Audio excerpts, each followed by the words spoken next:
Wabil khusus Bapak DKM yang kami muliakan, wabil khusus Bapak RT yang kami hormati. Mudah-mudahan yang besar tak dihimbau gelar, yang kecil tak disebut nama. Mudah-mudahan kita semua sama mulianya di mata Allah Subhanahu wa taala.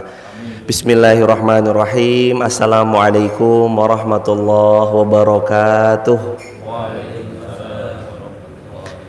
Alhamdulillah wassalatu wassalamu ala rasulillah. La hawla wa la quwata illa billahil aliyyil azim. Subhanaka la ilma lana illa ma'allamtana innaka antal alimul hakim. A'udzu billahi minasyaitonir rajim. Bismillahirrahmanirrahim. Qul inna salati wa nusuki wa mahyaya wa mamati lillahi rabbil alamin.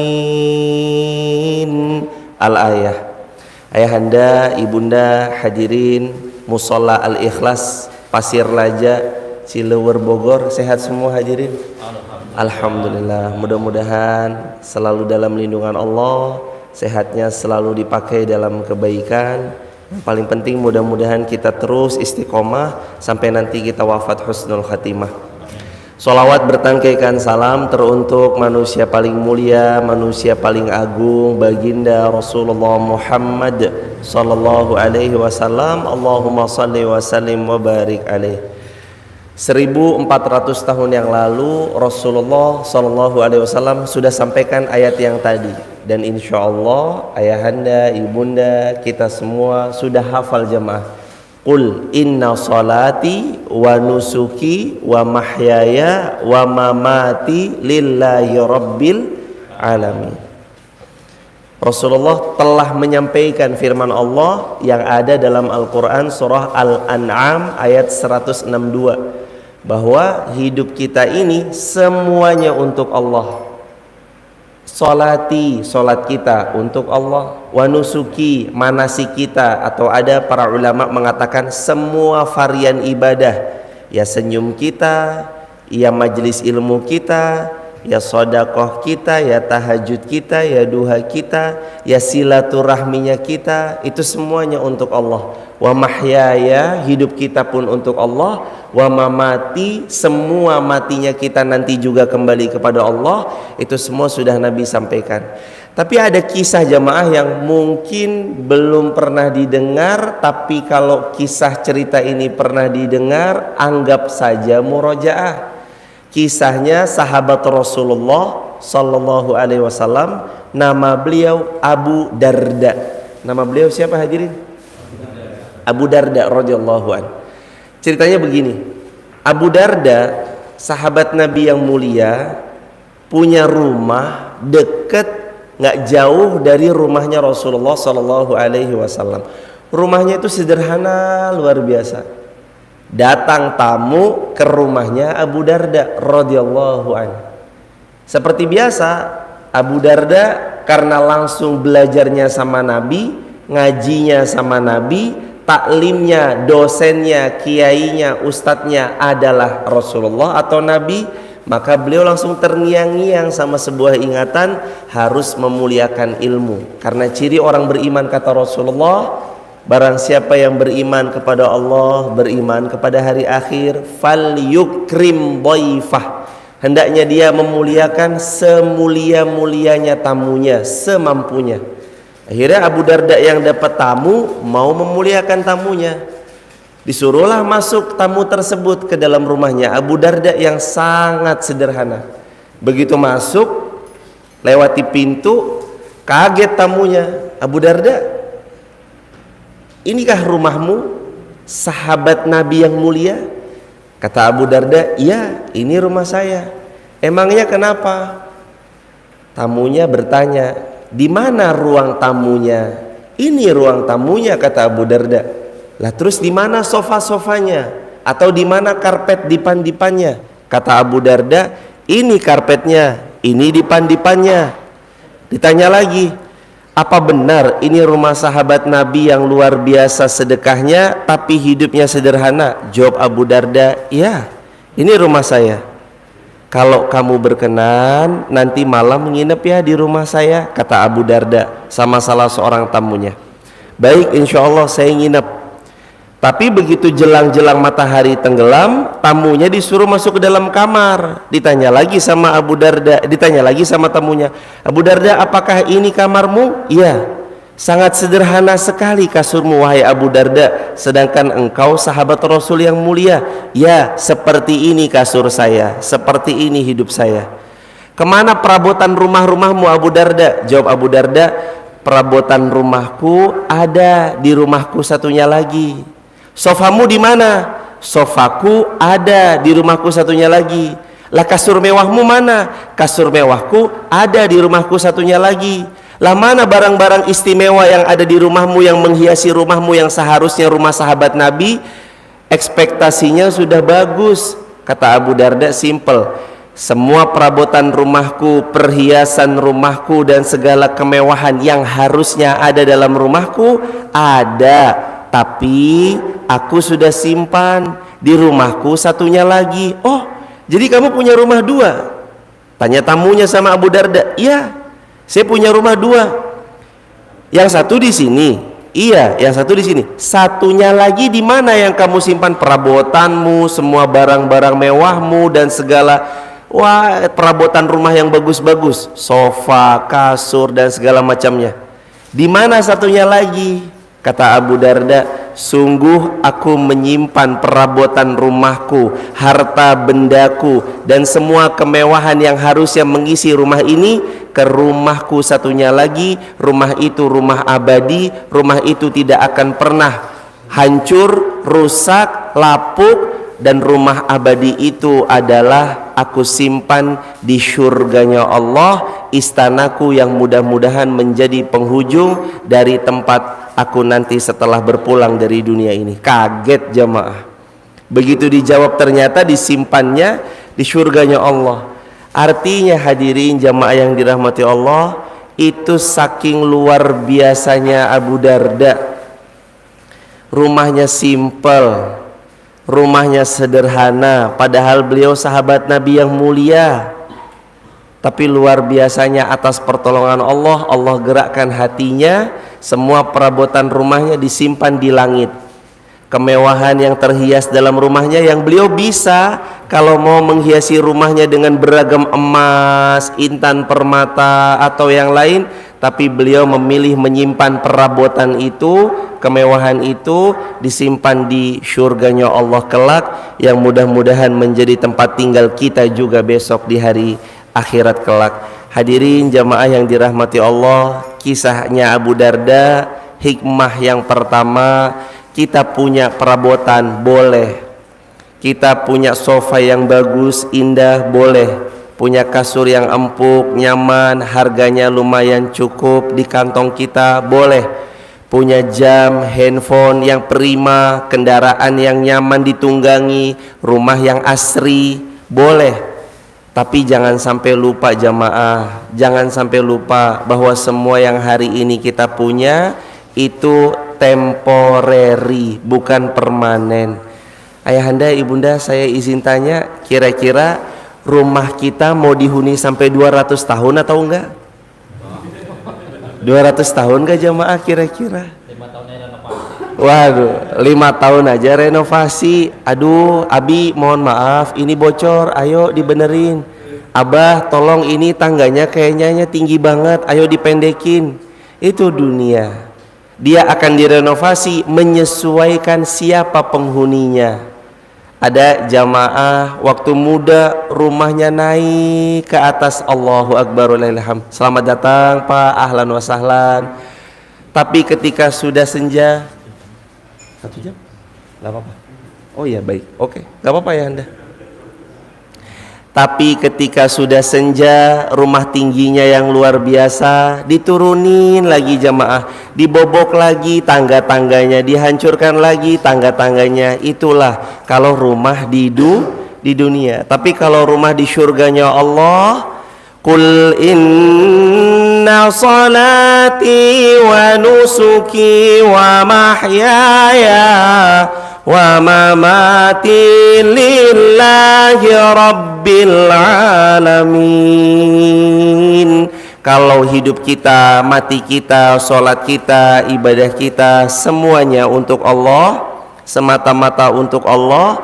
Allah siapkan istana yang gak bayar, yang gak ngontrak, yang gak renovasi, yang gak pernah akan kita sesali ketika kita ada di sana. Karena kata Rasulullah pernah cerita begini, siapa yang ditanamkan satu pohon kurma di surga, satu pohonnya surga, riwayat Muslim, perjalanan 100 tahun kuda yang paling cepat belum sampai di ujung pohonnya. Coba hadirin, pohon paling gede di Cilewer, Pasir Laja Bogor, kira-kira untuk muterin butuh waktu sehari atau beberapa detik aja? Paling kita muterin cuma beberapa detik aja, karena segede-gedenya pohon di Pasir Laja Cilewer Bogor, insya Allah mah muterin gak sampai semenit. Tapi kata Rasulullah riwayat Muslim, satu pohon di surganya Allah gedenya 100 tahun perjalanan kuda yang paling cepat belum sampai ujungnya. Allahu Akbar. Jadi kuda yang paling cepat, kuda yang paling lincah, kuda yang gak pernah habis nafasnya, berlari terus selama 100 tahun, itu gak akan sampai ujung pohonnya, baru satu pohon. Dan amalan apa yang bisa membuat kita punya pohon di surganya Allah? Nabi SAW bersabda, kata Rasulullah SAW, amalkan oleh kita subhanallah wa bihamdih. Barang siapa yang mengucap subhanallah wa bihamdih, ghurithat lahu nakhlatun fil jannah, Allah bangunkan baginya satu pohon kurma di surganya Allah Subhanahu wa taala. Hadirin jamaah yang dirahmati Allah, dan kita juga hafal ayatnya. Ar-Rahman, Allah berfirman, kullu man 'alaiha fan,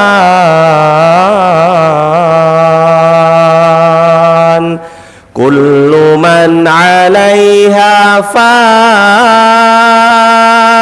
wa yabqa wajhu rabbika dzul jalali wal ikram.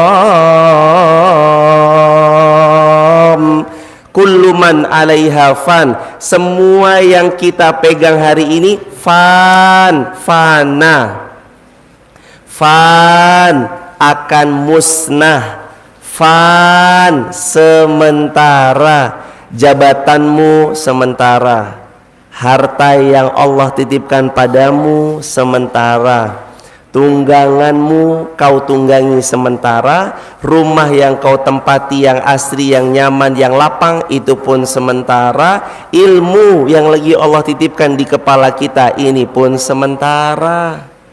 Kullu man 'alaiha fan,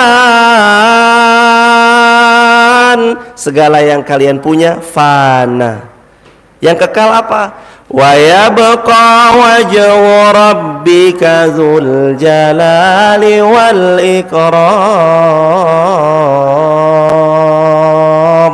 Tapi yang kekal abadi selama-lamanya adalah apa yang kita bawa untuk Allah, apa yang kita beri di jalan Allah. Makanya tadi Abu Darda begitu dapat tamu ditanya, tamunya heran. Ini Abu Darda, orang kaya, sahabat Nabi, pedagang sukses yang luar biasa perjuangannya untuk Rasulullah, kok rumahnya sederhana, perabotannya sangat biasa aja, nggak ada kelihatan yang glamor atau apapun. Tapi begitu ditanya, di mana kamu simpan sofanya, di mana disimpan perabotannya, di mana disimpan kasur empuknya, beliau jawab, aku simpan di rumahku satunya lagi. Rumahku itu adalah rumah abadi yang aku akan tinggal di sana selama-lamanya. Maka aku pindahkan perabotan indahku ke rumahku yang abadi. Rumah itu adalah surganya Allah Subhanahu wa taala. Mukmin enggak apa-apa memiliki kebaikan min asar ni'mat Allah, dari apa yang Allah kasih nikmat sama beliau, boleh. Karena ayatnya juga bilang begitu, fa amma amma bi ni'mati rabbika fahaddis. Kalau dapat nikmat dari Allah, fahaddis. Coba dong tampilin, coba dong perlihatkan, coba dong dinikmati nikmat yang Allah beri. Boleh, Islam nggak melarang, karena sahabat Rasulullah yang kaya tunggangannya bagus pun banyak. Tunggangannya Rasulullah unta namanya Qaswa, unta yang juara, tidak pernah kalah dalam beberapa pertandingan kecuali semuanya menang. Kalah pun cuma satu kali, karena pada zaman itu waktu jahiliyahnya sering dipakai itu orang jadi bertaruh. Akhirnya untuk mematahkan, jangan bertaruh, jangan judi nih. Akhirnya dikalahkanlah unta Rasulullah satu kali aja. Tapi karena tahu madorotnya lebih banyak, nggak ada lagi yang begitu-begitu. Terus kemudian setelah turun ayat larangan daripada bertaruh atau berjudi. Tapi untanya Rasulullah jenisnya tipe tertinggi, namanya Qaswa. Rasulullah itu sering ngasih nama untuk hewan atau sesuatu yang beliau punya. Beliau ada kucing dinamain Mu'eza, kucingnya Rasul. Beliau punya unta dinamain Qaswa. Itu unta yang terbaik, itu unta yang mahal, itu unta yang hebat, yang prima, yang mewah, luar biasa. Dan gak apa-apa jemaah Muslim, selamat datang mas, sehat, lancar, berkah selalu. Gak apa-apa Muslim punya sesuatu yang Allah titipkan padanya, yang dia tampakkan di lahirnya. Boleh?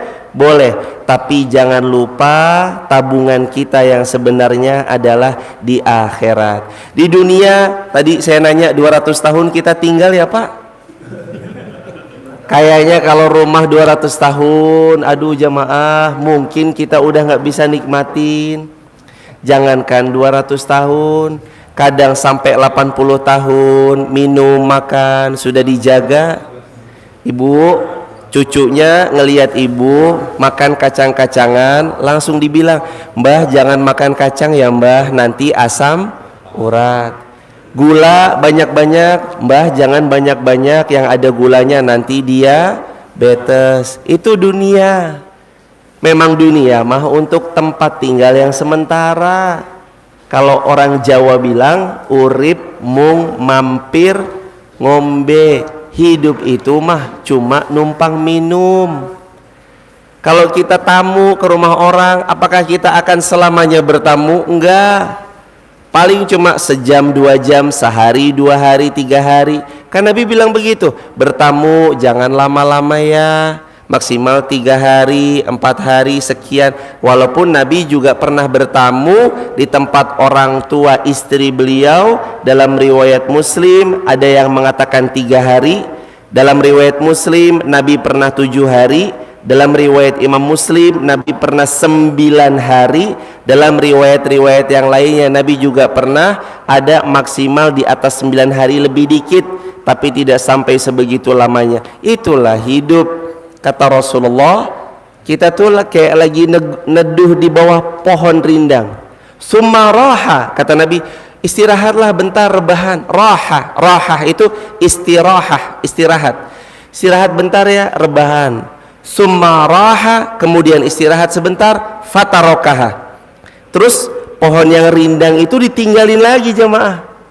Ditinggalin lagi pohon yang rindang. Pergi kemana? Pergi lagi menuju perjalanan berikutnya. Hidup di dunia sama. Cuman bedanya dunia ini tempat kita beramal. Akhirat udah gak bisa beramal. Di akhirat itu tempat bagi rapot. Kapan nulisnya, kapan menciptakan supaya rapotnya bagus. Di dunia inilah kita ciptain rapot terbaik buat kita. Faman ya'mal misqala dzarratin khairan yarah, wa man ya'mal misqala dzarratin syarran yarah. Kalau kita berbuat baik, kecil aja berbuat baik, orang mungkin gak respect, Orang mungkin nggak terima kasih, orang mungkin nggak ngucapin jazakumullah khairan, atau mungkin orang nggak tahu kalau kita berbuat baik. Tapi apakah Allah nggak tahu juga? Enggak. Orang nggak tahu, tapi Allah tahu. Sama, ada orang datang berbuat buruk, dia pergi ke masjid bawa sandal jepit swallow, pulang bawa Nike sama Adidas. Datang ke masjid bawa sandal jepit swallow, pulangnya bawa sandal Adidas. Ditukar sama dia, diambil sandalnya orang.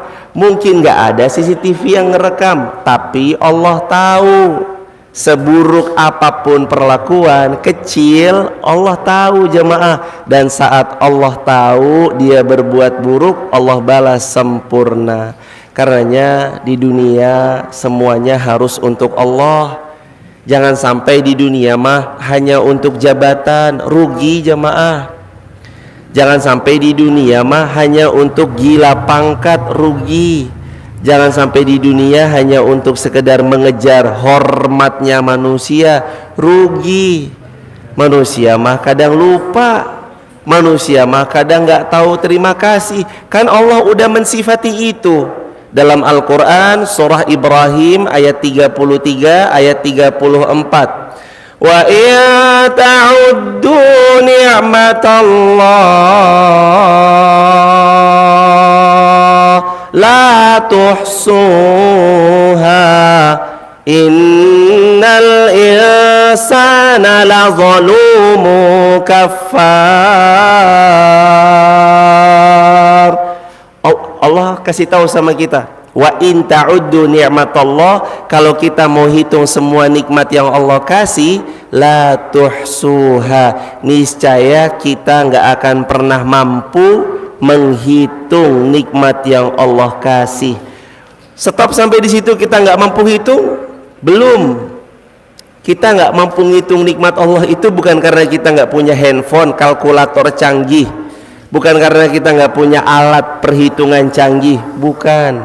Kita nggak bisa menghitung nikmat Allah itu karena tersebab nikmatnya Allah sangat banyak sama kita sampai kita nggak bisa ngitung. Nikmat mata, nikmat telinga, nikmat lisan. Lebih-lebih Allah berfirman, innal insana, sesungguhnya manusia itu punya sifat dasar. Apa sifat dasarnya manusia? La zalumu kafar. Manusia itu la zalumun, zalimnya kebangetan, kafar, lagi orangnya suka ingkar. Ada orang buat baik nggak tahu terima kasih, itu mah emang manusia, sifat dasarnya begitu.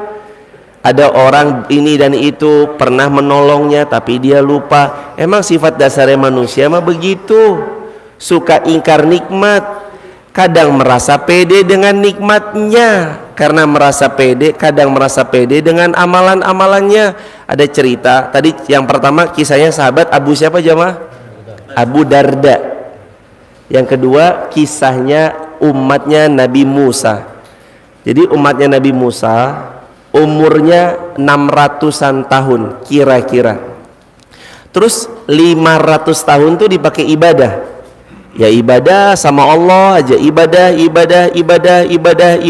Jazakumullah khairan Pak, Masya Allah, jazakumullah khair.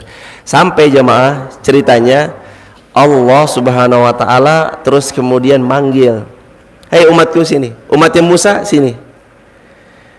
Lalu terus kemudian umatnya Musa dapat kabar gembira dari Allah, kamu masuk syurgaku karena rahmatku, kata Allah dalam satu riwayat.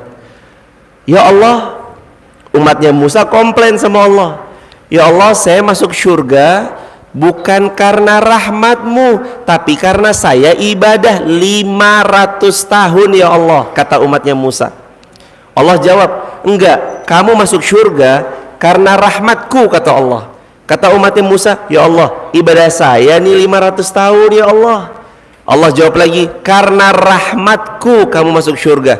Akhirnya Allah berfirman kepada malaikat, wahai malaikat, coba timbang sholatnya dia, ibadahnya dia selama 500 tahun dengan nikmat mata sebelah kanan yang aku kasih sama dia, lebih berat mana? Ditimbang. dia amal solih 500 tahun, ya ibadah, ya sedekah, ya semua-muanya, sama nikmat mata sebelah kanan doang yang Allah kasih sama dia, begitu ditimbang nikmat matanya jauh lebih berat ketimbang amal ibadahnya yang 500 tahun. Hadirin, kita kalau untuk beli surganya Allah mah, aduh rasanya kita harus sadar diri ya jamaah. Kita paham sholat kita seberapa, kita sadar sodakoh kita seberapa, kita sadar kadang kebaikan kita yang tak seberapa ini. Kalau untuk beli surga yang mewah, abadi selama-lamanya, rasa-rasanya mah kurang banyak. Tapi itulah kemahabaikannya Allah.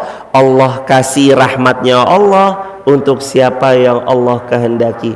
Fabima rahmatim minallahi li'talahum, karena rahmat Allah yang keras jadi lembut, karena rahmatnya Allah yang pelit, medit, koret, buntut gasiran jadi mudah untuk berderma, mudah untuk berbagi kepada sesama.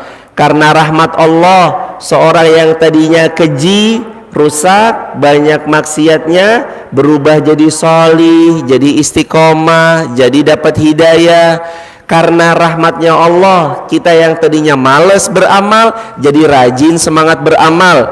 Karena rahmatnya Allah, tadinya circle kita buruk, sekarang lingkungan kita, circle persahabatan kita, keluarga baru kita adalah orang-orang yang baik. Itu karena rahmat Allah. Fabima rahmatim minallah, karena rahmat Allah. Maka jangan pernah lupa, kita nih bisa subuh ngumpul, ada kopi, ada pisang goreng. Ini apa namanya hadirin yang ini? Ketan. Ya, ini karena rahmat Allah. Allah kasih rahmat. Kadang manusia sering sombongnya, ngaku, ya karena saya kan punya jabatan, ya karena saya kan berilmu, ya karena saya. Bukan jamaah, pelan-pelan yuk kita ganti. Bukan karena kita, bukan karena saya, tapi semua karena Allah. Kalau hidup karena Allah enak. Kan kita tahu ya jamaah, Al-Baqarah ayat 156, orang-orang terbaik itu adalah mereka yang seringnya mengucapkan qalu inna lillahi wa inna ilaihi raji'un. Orang-orang terbaik lisannya itu nggak pernah bilang innali, bukan inna sesungguhnya, li ini punya saya, bukan punya saya. Tapi orang terbaik adalah yang mengucap innalillah, sesungguhnya kita semua adalah miliknya Allah, wa inna ilaihi raji'un, dan semua kita akan kembali kepada Allah. Coba jamaah, kira-kira besok wafat kita misalnya, terus setelah wafat dimandikan, setelah dimandikan dikafani, setelah dikafani disolatkan, setelah disolatkan dikuburkan. Pas dikuburkan, kira-kira jam tangannya ikut masuk atau enggak hadirin? Kira-kira rumahnya ikut masuk atau enggak hadirin? Enggak. Kira-kira pasangannya yang bilang sayang, aku cinta sehidup semati, pas kita mati, kira-kira beliau nemenin masuk ke liang lahat atau enggak? Enggak ada jamaah. Walaupun bilangnya aku cinta sama kamu sampai mati, tetap saat kita wafat ya kita sendirian. Harta tidak dimasukkan, jabatan dilepas ditanggalkan, baju-baju mewah, baju-baju kebesaran nggak dipakai, yang dipakai hanya beberapa helai kain kafan, dan nggak bisa bawa sangu. Kalau ini ada kantongnya kan, baju kita kantongnya ada, celana kita kantongnya ada, sarung ada. Lah, sarung di mana kantongnya? Dilipat di sini dimasukin. Kalau enggak peci. Di sini jamaah titipin uang, masukin peci. Enak. Tapi kalau kain kafan kan enggak ada kantongnya.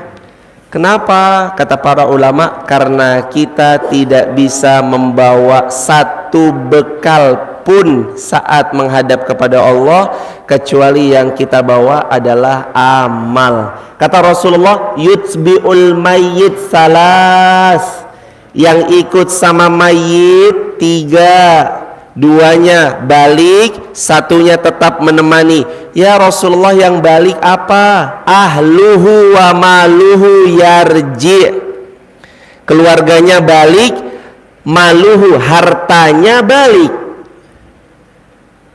Terus yang tetap apa ya Rasulullah? Amaluh, amal-amalnya tetap menemani dia. Jadi yang nemenin kita itu apa yang Allah titipkan dan kita pakai menolong di jalan Allah, itu yang nemenin kita. Keluarga kita ninggalin kita, saudara-saudara kita ninggalin kita, harta kita ninggalin kita, dipakai sama ahli waris kita, itu hadirin. Yarji', balik semuanya. Tapi amal kita tetap nemani kita sampai hari kiamat. Kalau dalam Al-Kahfi ayat 46, wal baqiyatus salihatu khairun 'inda rabbik thawaban wa khairun amala. Yang kita patut berbangga, bukan berbangga dalam arti sombong, bukan. Yang patut kita jadikan andalan adalah wal baqiyatus salihat, amal salih. Wal baqi, itu yang kekal. Jadi kalau kita beramal, itu yang kekal. Kalau kita mengeluarkan sesuatu untuk agama Allah, itu yang kekal. Ikut berjuang membersamai menyebarluaskan ilmu, itu yang kekal. Apa-apa yang hanya jadi cover dunia semata ditinggal. Maka jamaah, tema kita semua hanya untuk Allah. Ayatnya tadi Al-An'am ayat 162.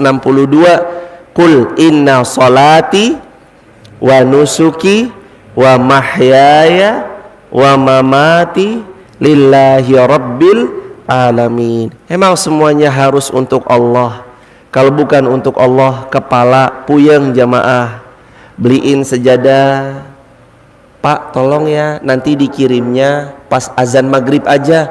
Loh kenapa emang gak zuhur? Duh kalau zuhur mah masjid saya sepi, gak ada orang. Dikirimnya maghrib aja biar rame. Emang kenapa? Biar orang tahu sejadahnya yang beli saya. Begitu datang maghrib orang rame ngumpul, wih sejadah baru, empuk banget, tebel banget. Siapa yang beli ya?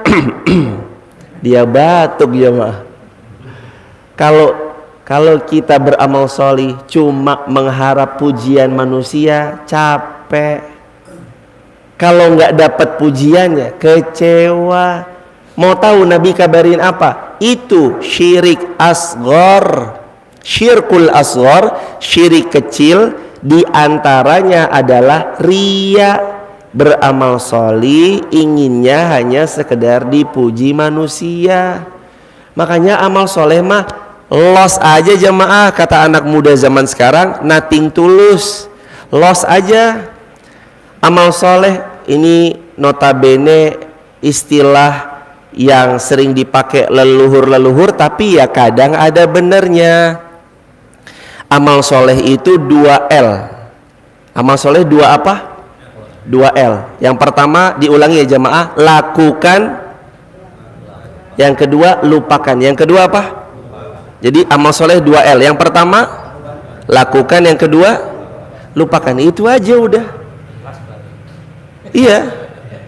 Lakukan, lupakan, nothing tulus. Los aja jamaah. Dah amal soleh lakukan, habis itu lupakan.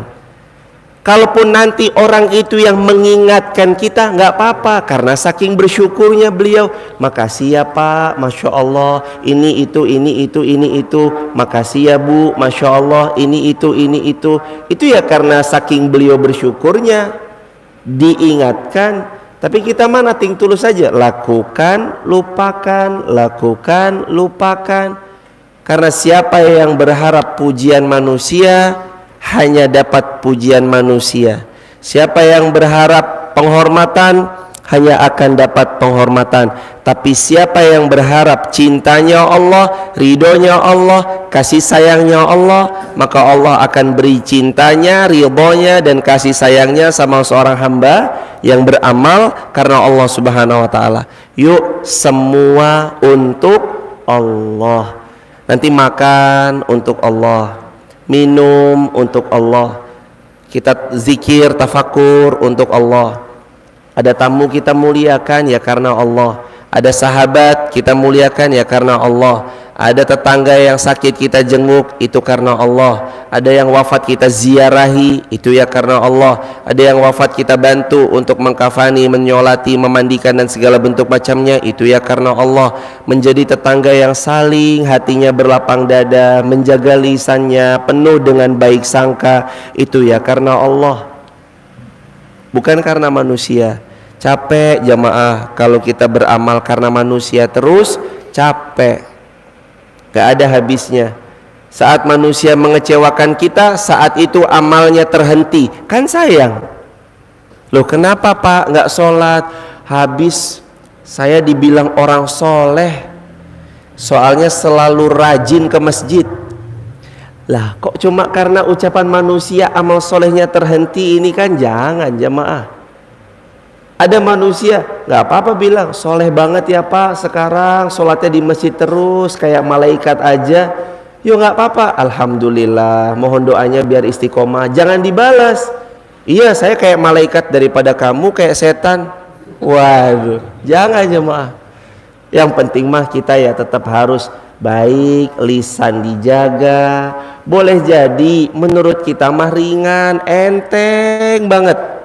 Kita ngomong kayak asal jeplak, asal nyeplos, tapi terus orang tuh nerimanya jelek, astagfirullah, sakit hatinya orang. Kita nggak tahu. Makanya Nabi pernah bersabda, falyakul khairan, ucap mah ucap yang baik-baik, auliyasmut, kalau nggak bisa ucap yang baik-baik lebih baik diam, supaya nggak ada saling melukai, saling menyakiti. Karena jamaah, tangan tergores pisau 2 pekan, 1 bulan sembuh. Tapi kalau hati yang terluka dengan kata-kata, coba mau cari obat di mana jamaah? Hati yang pernah terluka, tergores, tersayat, obatnya mau nyari di mana? Ada nggak tukang tambal hati? Nggak ada. Tukang tambal hati itu maksudnya ini hati ntar ditambal gitu, nggak bisa jamaah. Kecuali nanti dia memaafkan, dia ikhlas, itulah yang nanti akan jadi pahala jariah buat kita semua. Yang pertama kisahnya Abu Darda, yang beliau rumahnya sederhana, ternyata semua perabotannya disimpan di rumah satunya. Rumah satunya Abu Darda yang dimaksud adalah rumah di syurganya Allah, itu rumah abadi kita. Di sini ada yang ngontrak mungkin, ada yang rumah sendiri mungkin. Tahu ya jamaah, rasanya capek nyari uang sampai bisa beli rumah di perumahan Bougainville ini kayak gimana? Kepala jadi kaki, kaki jadi kepala. Orang mah kerja 8 jam, kita mah kerjanya 24 jam. Jam 2 malam ada customer, ya kita layani dengan baik hati. Itu jamaah. Untuk dapat rumah di Pasir Laja, di Bougainville, kebayang nggak? Apakah surga kita raih dengan leha-leha? Apakah surga kita malas-malas ria? Enggak. Ada kerja keras, ada yang sungguh-sungguh, malam bangun, memperbanyak amal, memperbanyak ibadah. Hayo hadirin, waktu itu sebentar lagi. Rasulullah bilang ancer-ancer aja jamaah. Ini ancer-ancer sabda Rasulullah, riwayat Tirmidzi, riwayat Imam Muslim. Ancer-ancernya dari Rasulullah, a'maru ummati, umur umatku itu baina, antara sitina wa sab'ina, 60 dan 70 tahun. Wa aqalluhum mayajuzu zalika, dan sedikit yang lebih daripada 70. Maka yuk kalau udah ada di ancer-ancer itu antara 60 70, ayo jamaah, udah diancer-ancerin sama Rasulullah, udah deket. Sama Yang muda pun, saya termasuk, jangan ngerasa masih muda, masih panjang, belum tentu. Banyak yang 20 tahun wafat. Putranya almarhum guru kita semua, Kiai Haji Arifin Ilham, masih muda belia, umur baru 20. Baru nikah beberapa bulan, Allah panggil pulang jamaah. Artinya, yang muda juga jangan kepedean, bakal nyampe umurnya, belum tentu umurnya nyampe. Boleh jadi entar pulang dari masjid ini, aduh mah sesek dadanya mah sesek, terus duduk di sofa, tidur, bablas. Ada jamaah, Allah itu kalau mau manggil pulang seorang hamba tidak lihat tuanya saja. Walaupun Nabi ancer-ancerin yang 60-70, tapi itu nggak jadi patokan mutlak. Siapapun bisa dicabut. Ingat, mati syaratnya nggak harus tua, mati muda pun bisa. Mati syaratnya nggak harus sakit, pas sehat pun bisa. Mati nggak harus nunggu besok, hari ini pun juga bisa. Nama kita nanti gantian. Kemarin kan kita dengar inna lillahi wa inna ilaihi raji'un, telah berpulang Fulan bin Fulan, itu kan kemarin. Nanti besok gantian, telah berpulang Irfan, Rizky, Nuryanto bin Yanto bin Ramin bin Sirim bin Abdullah, orang Wonosobo, pulang ke hariban Allah. Akan ada masanya nama kita gantian disebut. Mau siap-siap kapan jamaah? Mau besok siap-siapnya? Sekarang aja lah yuk. Mau siap kapan? Nanti Ustadz, saya siap-siapnya kalau udah 50 aja. Ya kalau nyampe. Kalau nggak nyampe, ada istilah dalam Quran, arba'ina sanah. Umur itu arba'ina sanah, 40 tahun, harus udah manuver balik ke jalan Allah jamaah. Karena kalau 40 tahun lebih kok masih STMK, sudah tua mulai nakal kembali, waduh. Kalau udah di atas 40 kok masih nakal, masih baru ya nyoba-nyoba yang nyeleneh, aduh, nanti manuvernya, maksudnya puter baliknya ke jalan Allah susah.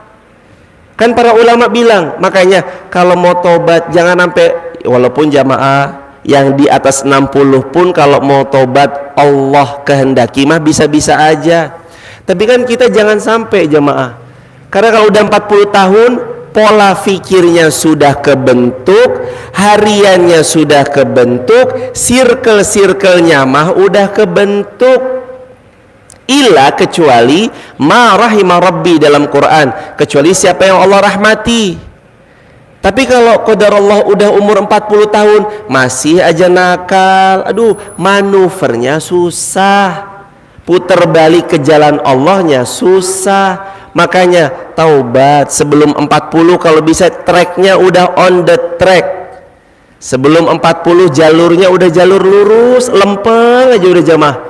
Nggak usah tengok kanan kiri, nggak usah tengok aduh nih mana nih yang bisa ditipu, aduh enggak deh jamaah. Mana nih yang bisa dilibas, mana nih yang bisa dizolimi, nggak usah jamaah. Udah 40, syukur-syukur dari sebelum 40 udah tracknya lurus aja. Sampai kapan? Hatta ya'tiyakal yaqin, sampai datang kematian, sampai kita mati. Sholat kan sebentar ya jamaah, cuma sampai mati aja. Sholat cuma sampai mati aja, ibadah cuma sampai mati aja. Lah kalau matinya nanti 5:30 kita mati gimana? Mau pulang nggak kira-kira kalau ntar 5:30 wafat jamaah? Wah di sini aja deh. Ntar 5:30 kurang semenit zikirnya la ilaha illallah, la ilaha illallah, sampai kurang 3 detik, 3, 2, la ilaha illallah, wafat. Enak. Kalau mati ada notifikasinya, centring masuk WhatsApp dari malaikat Israel, malaikat pencabut nyawa. Halo Pak Fulan, saya malaikat pencabut nyawa, nanti jam 5:30 saya mau cabut nyawanya ya. Kalau dapat informasi di WhatsApp enak, tapi Allah merahasiakan kematian bukan tanpa maksud, ada maksudnya. Maksudnya apa? Allah merahasiakan kematian kita, nggak tahu kapan, supaya kita bersiap-siap terus-terusan. Oh, pokoknya siap-siap aja, tiap hari siap-siap. Boleh jadi hari ini wafat, terus pokoknya begitu terus jemaah. Siap-siap itu tiap hari, tiap waktu, tiap kesempatan. Kalau mau lupa sama Allah, boleh jadi hari ini nih. Kalau udah mulai malesnya bilang, barangkali hari ini hari terakhir kali.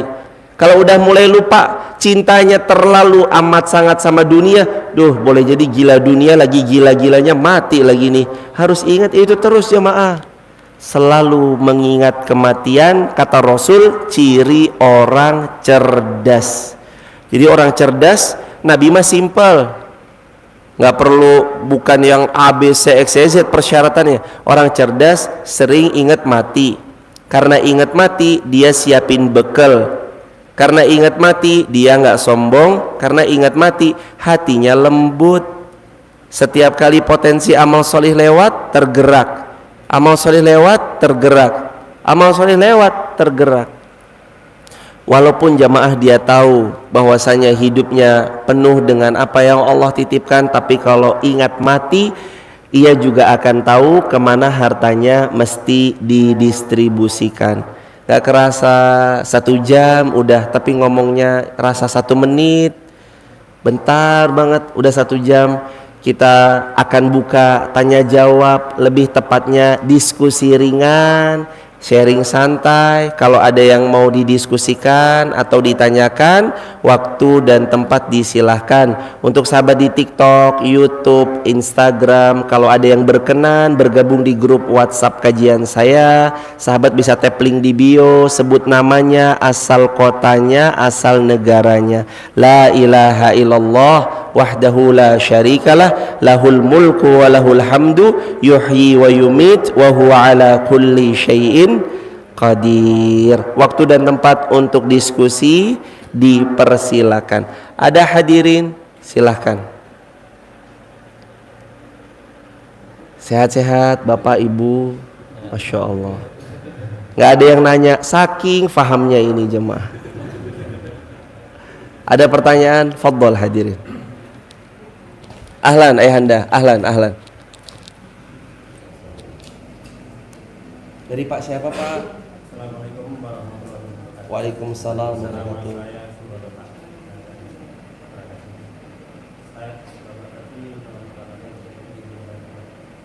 Orang awam, banyak yang kurang. Orang yang dimaksud tadi, orang yang cerdas. Yang cerdas itu orang yang selalu ingat kematian. Kalau tadi saya mohon untuk dijabarkan supaya kita sedikit memahami. Siap. Jazakumullah Pak Pak Suroto dari Jepang. Suroto.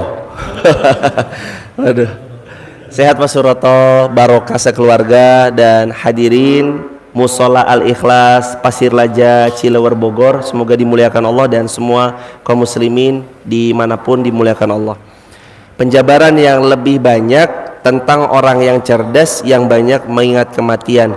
Rasulullah bersabda dalam riwayat, sesungguhnya orang yang paling cerdas di antara kalian adalah yang paling sering mengingat kematian, kata Nabi SAW. Lalu ulama menjabarkan 3 perinciannya. Kenapa disebut cerdas orang yang mengingat kematian? Rincian yang pertama, karena dia lebih memilih yang abadi daripada yang sementara. Kan orang cerdas namanya. Contoh, yang pertama, ada anak dikasih 2 mobil. Mobil pertama, mobil mainan yang harganya 70.000. Mobil yang kedua, mobil beneran. Kalau kita sodorkan mobil beneran sama mobil mainan sama anak 4 tahun pilih yang mana? mobil mainan. Karena beliau belum bisa memaksimalkan, mengoptimalkan daya fikirnya. Coba kita tarik 15 tahun kemudian, anak 4 tahun jadi 19 tahun. Anak 19 tahun dikasih mobil mainan sama mobil beneran, pilih mana? Mobil beneran, karena sudah dioptimalkan kecerdasannya. Sama, kenapa kok Rasul bilang orang mengingat mati orang yang cerdas? Karena dia lebih memilih yang abadi ketimbang yang sementara. Makanya disebut cerdas. Kita kalau mau andil dalam bagian orang-orang yang cerdas, berarti harus milih. Milih mana? Ya jelas milih akhirat. Kan kita sering dibacakan sama imam-imam kita, ayahanda, Masya Allah. Tadi biasanya imam-imam kita membaca surat yang diantaranya wal akhiratu khairu wa abqa. Akhirat itu khair, lebih baik, abqa, lebih kekal. Atau di ayat yang lain walal akhiratu khairul laka minal ula. Akhirat itu lebih baik minal ula, dari yang permulaannya. Artinya akhirat lebih utama daripada dunia. Kenapa orang cerdas? Ya karena dia lebih memilih yang abadi daripada yang sementara. Artinya kita ibarat analogi mobil mainan sama mobil beneran. Kita tuh orang cerdas karena milih mobil beneran daripada mobil mainan. Milih surga itu berarti orang cerdas. Milih yang selamanya abadi, itu namanya orang cerdas karena dia memilih yang abadi selamanya, bukan memilih yang sementara, yaitu dunia. Begitu yang pertama. Penjelasan yang kedua dari para ulama, kenapa orang kok mengingat kematian disebut cerdas? Karena saat dia mengingat-ingat sesuatu, dia akan menyemangati dirinya untuk mempersiapkan itu. Kan orang cerdas, orang tahu mau ke Bogor, maka dia siapkan tol, siapkan bensin, siapkan snack di perjalanan, siapkan makan di perjalanan. Sampai di sana kalau harus penginapan, ya dia siapkan budget penginapan. Kalau 3 hari ya bajunya baju untuk 3 hari, kalau 1 bulan ya bajunya untuk 1 bulan. Kan cerdas. Dibanding, ayo mau ke Bogor, iya, gimana? Pokoknya melaku aja lah, jalan aja lah. Nggak punya persiapan, halah nggak usah. Bensin gimana bensin? Nggak usah, bensin campur aja. Campur apa? Campur dorong. Kira-kira cerdas yang mana jemaah? Cerdas yang bersiap. Oh saya tahu di negeri akhirat nanti abadi selamanya, itu masuknya karena rahmat Allah. Tapi gimana dapetin rahmat Allah? Saya harus menunaikan kewajibannya. Yang laki-laki harus mencari nafkah, ya saya cari nafkah. Ada sholat 5 waktu, sholat 5 waktu. Puasa Ramadan bagi orang-orang yang sudah balik. Lalu terus kemudian disuruh berinfak, zakat, sedekah, wakaf, ya sesuai dengan kemampuan dikeluarkan di jalan Allah. Harus menekan ego, jangan sampai harta kita mubazir sia-sia hanya untuk memuaskan ego dan segala macamnya. Ya kita tahan ego kita. Kita bersabar. Lah kan bersabar itu bukan cuma atas ujian, sabar juga atas ego kita yang mau kita puaskan sendiri kan. Sabar atas perintah, sabar atas ujian, sabar atas larangan-larangan Allah. Maka kalau orang itu bisa mengendalikan apanya semuanya tadi, itu orang cerdas.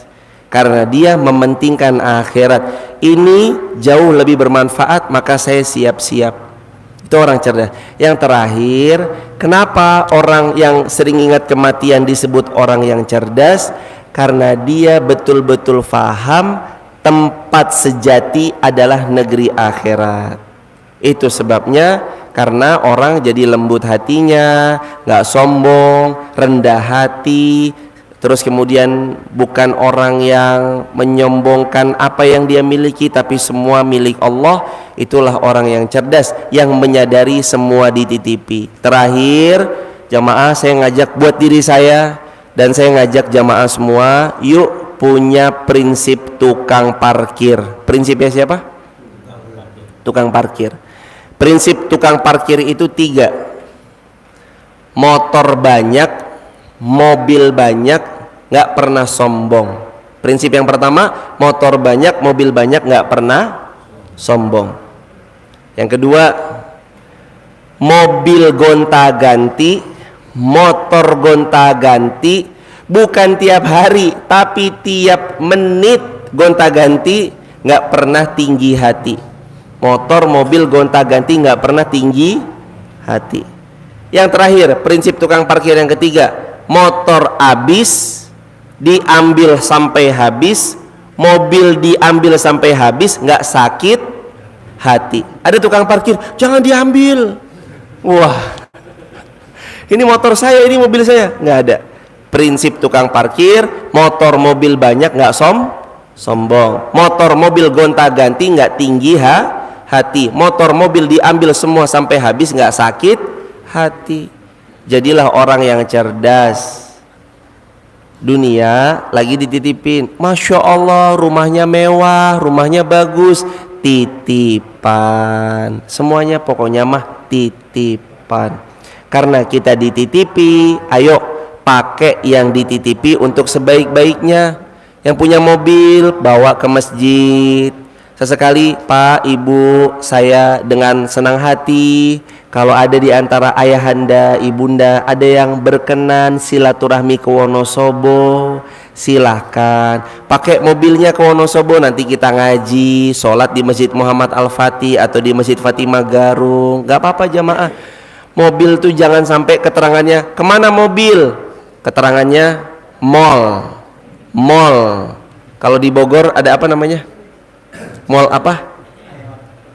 CCM, kafe, villa, alalala. Nanti kan Allah bilang, malaikat coba itu di cross check keterangan mobil yang saya titipkan kemana aja. Ya Allah, nggak kemana-mana dia kecuali selalu nge-mall jalan-jalan. Allah nanya lagi, ada nggak yang ke rumahku, ke masjid maksudnya? Ada ya Allah. Apa keterangannya? Buang air kecil. Astagfirullah. Masa ke masjid cuma buang air kecil? Ke masjid jamaah pakai motor, mobil, waktu luang pakai. Jangan sampai kita lupa bahwa semua adalah titipan Allah, lupa dipakai untuk Allah, padahal harusnya memang ditujukan untuk Allah. Begitu ayahanda. Terima kasih Pak Suroto. Sehat, lancar, berkah terus, sehat-sehat. Mawjud soal akhir, ada pertanyaan lain? Silakan ayahanda, ibunda. Ada pertanyaan lagi? Silakan hadirin. Alhamdulillah. Baik, kalau nggak ada? Baik, kalau nggak ada kita tutup dengan doa bagi yang mau masuk kerja biar bisa langsung kembali ke aktivitasnya. Takut-takut nanti terlambat. Masih hari Sabtu kan ya hadirin? Waduh. Hadirin, mari kita tutup dengan doa bersama-sama. Nastaghfirullah wa natubu ilaihi. Allahumma shalli ala Sayyidina Muhammad wa ala ali Sayyidina Muhammad. Rabbana 'alaika tawakkalna wa ilaika anabna wa ilaikal masir. Rabbana hab lana min azwajina wa dhurriyyatina qurrata a'yun waj'alna muttaqina imama. Rabbi hab li minas salihin. Rabbana hab lana min azwajina wa dhurriyyatina qurrata a'yun waj'alna muttaqina imama. Rabbana atina ma wa'adtana ala rusulika wala tuhzina yaumal qiyamah innaka la tukhliful mi'ad. Ya Allah, ampunkan dosa-dosa kami, ampunkan dosa kedua orang tua kami, sayangi beliau sebagaimana beliau menyayangi kami sepanjang masa. Ya Allah, ringankan tangan ini untuk terus istiqomah berbagi, untuk terus istiqomah bersedekah, untuk terus istiqomah dalam membersamai segala aspek lini kebaikan. Ya Allah, jadikan kami yang condong hatinya kepada akhirat, bukan gila terhadap dunia yang sementara. Jadikan dunia ini yang kau titipkan pada kami ini jadi wasilah ya Allah untuk meraih syurga-Mu ya Allah. Ya Allah, berikan kami nikmat dalam sholat, khusyuk dalam ruku dan sujud. Karuniai kami keluarga sakinah mawaddah warahmah, anak cucu, keturunan sampai kiamat yang semakin salih salihah. Jadikan kami hamba-hamba-Mu yang dinaungi dalam lingkungan kebaikan, dibersamai orang-orang yang baik, dibersamai orang-orang yang salih. Jadikan ya Allah kami istiqomah sampai kami wafat dalam keadaan husnul khatimah. Rabbana atina fid dunya hasanah wa fil akhirati hasanah wa qina azabannar wa adkhilnal jannata ma'al abrar ya azizu ya ghaffar ya rabbal alamin. Subhana rabbika rabbil izzati amma yasifun wa salamun alal mursalin walhamdulillahi rabbil alamin. Sehat selalu ya jamaah. Semoga jamaah sehat, lancar, barokah. Mohon doa restunya. Kami sedang hendak membangun masjid lantai 2-nya. Mudah-mudahan suatu ketika jamaah bisa menengok amal jariahnya di Wonosobo dari doa-doanya jamaah. Mohon doa restunya. Barakallahu fikum. Kita tutup dengan kafaratul majlis bersama-sama. Subhanakallahumma bihamdika asyhadu an la ilaha illa anta nastaghfiruka wa natubu ilaih. Assalamualaikum warahmatullahi wabarakatuh. Bagi sahabat di TikTok, YouTube, Instagram, kalau ada yang berkenan bergabung di grup WhatsApp kajian saya, bisa tap link di bio, sebut nama, asal kota, asal negara. Kalau ada di antara sahabat nanti sore berkenan, insya Allah kita akan ada silaturahmi nanti sore di kediaman orang tua saya. Sekali lagi, nanti saya share log insya Allah kalau udah sampai di kediaman orang tua saya. Jadi acara nanti sore, acara kita silaturahmi bareng, acaranya ngobrol-ngobrol santai, acaranya sama tanya jawab sederhana aja. Nanti sore acaranya di kediaman orang tua saya. Tidak jadi di Masjid Al-Ihya Komplek Marinir, tapi jadinya di rumah orang tua saya atau kediaman orang tua saya. Nanti alamatnya saya share log ya teman-teman. Alamatnya saya share log di grup. Atau teman-teman yang mau ikut sore nanti jam 4 sore silaturahmi, nanti bisa saya share log di Japri aja ke nomor saya yang 0812 1360 7020. Barakallahu fikum. Assalamualaikum warahmatullahi wabarakatuh.